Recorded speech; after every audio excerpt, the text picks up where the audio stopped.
This mystique was partly developed by the foreign builders through their annual invitation-only Importers Salon. Always held in one of New York's finest hotels, it was the most impressive and exclusive car show in the world.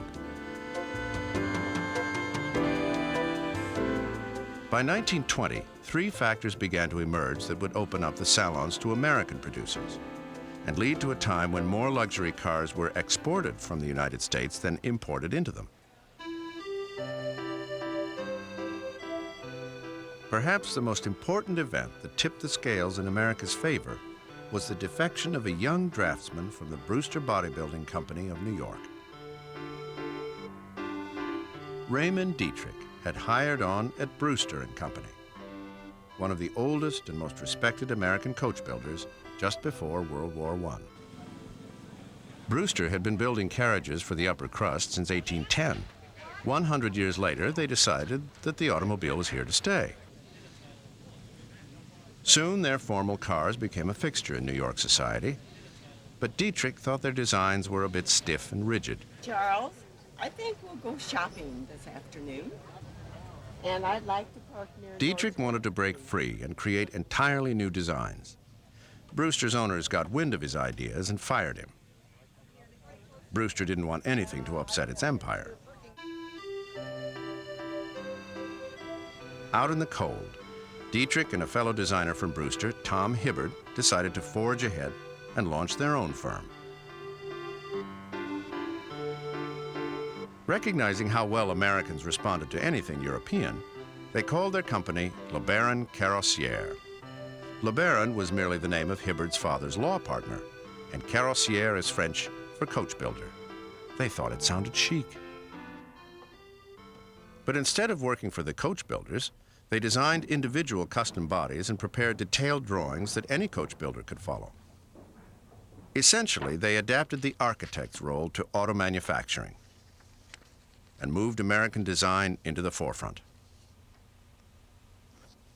Their fresh approach was popular, and it unleashed a host of imitators. Their passion and talents sparked a renaissance in car design.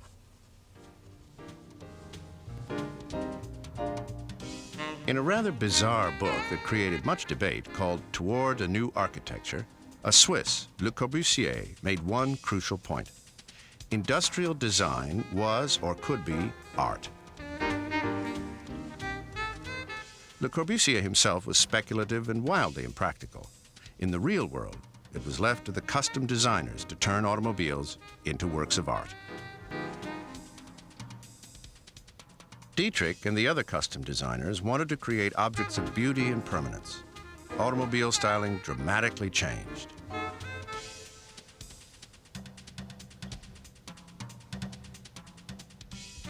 Cars became lower, longer, and sleeker. Roof lines were lowered, and windshields were raked back.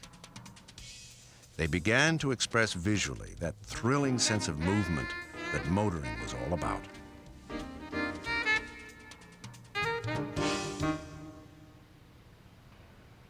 To take part in this new movement, a customer first had to buy a specific chassis consisting of a frame, an engine, radiator, running boards, axles, and wheels.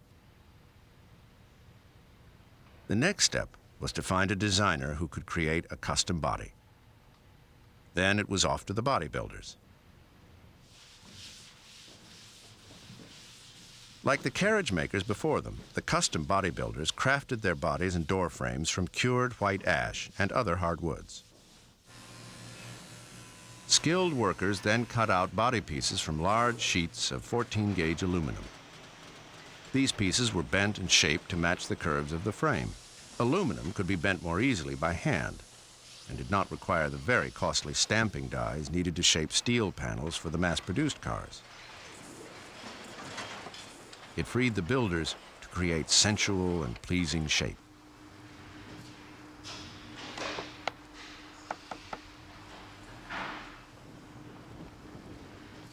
Much of the work was done like building fine furniture with high-quality fabrics, quality springs, and good padding for the seats. After the fabric was fitted, hardware pieces were attached, dashboards, door handles, and paneling. The interior woodworking involved fine cabinet making. Mahogany and walnut were used for trim pieces and for elaborate cabinets that could accommodate a travel bar, a writing desk, or a humidor.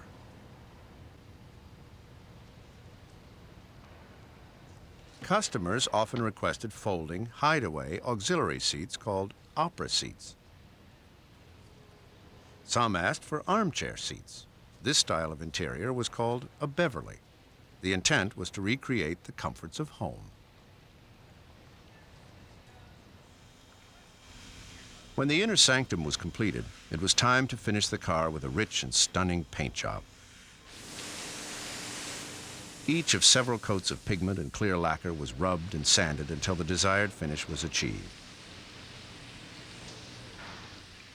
Modern paints have considerably shortened the time it takes to paint a classic car, from 6 weeks to several days.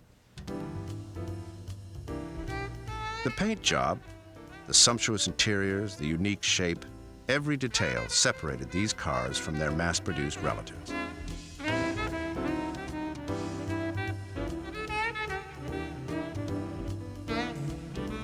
While the nation's wealthy responded to this design revolution, it was being led by a group of individuals who were seldom rich. They usually ran their businesses on a thin margin and probably could have made more money pursuing some other endeavor with equal zeal. Most believed that a profitable return would result from the making of a perfect product in a pure way by craftsmen. This may explain why they would all eventually go under. But for a select group of designers, passion was more important than profit. It was a noble quest that left a legacy of beauty which speaks for itself.